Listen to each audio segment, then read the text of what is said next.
Glenn was anxious to prepare a conservation treatment plan for the statue, but what to do? Strip the statue down and repaint it?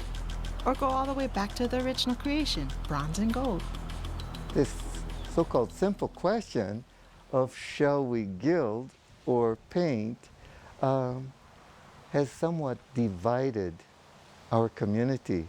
People were telling me, no, we don't want you to gild it, we want you to paint it. I thought, okay, fine, well maybe we should paint it.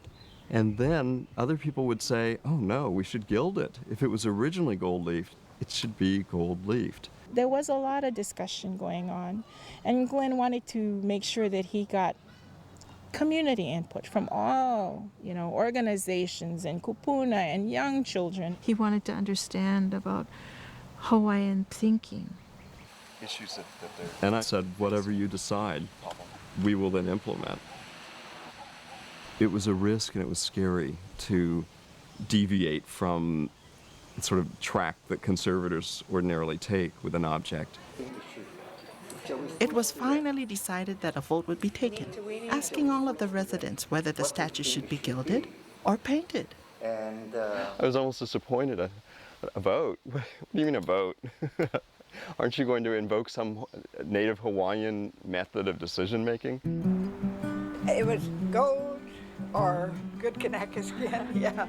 Just like any other vote in any other small town, the subject of paint or no paint became the topic of conversation. We don't need a gold statue. I look like Angel Moroni or something. If I wanted to go with anything, it would probably be gilding.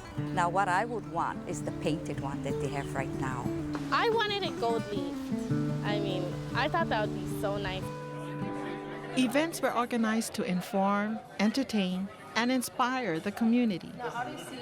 In one event, people made Hawaiian puppets for a hula ki'i, or puppet dance. Hula master John Keola Lake wrote a hula ki'i just for Kohala that tells Kamehameha's story through the eyes of birds that perch on the statue's shoulders.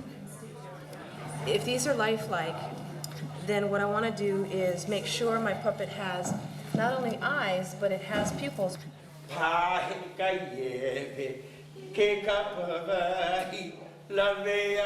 John Lake taught the hula ki'i to Raylene's Hula Halau.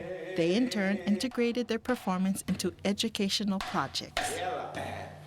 So this is all a way to get people involved in the sculpture and what it means to them and the ways in which Kamehameha can still speak to people through this sculpture. And to see this played out, it was just brilliant. And I saw immediately how this is going to work.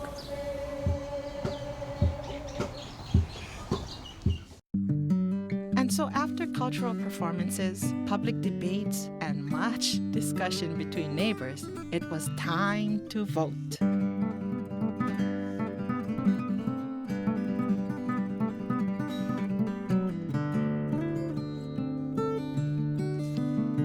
All of a sudden, people are looking at the statue in a new light and actually thinking about it. I voted to keep it as is. I was very vocal about maintaining the gold, and then I reversed my opinions and voted for the painting. Majority was this color. Yeah, we all voted this. I'm traditional. For me, it was paint. Keep it Kohala style. We wouldn't want to do what Honolulu did. In the end, after the votes were cast and counted, Kohala tradition prevailed. Flesh and painted clothing. They wanted it to be repainted, and 70% of the people voted for that in the end. But I was conflicted. Is this like painting a mustache on the Mona Lisa?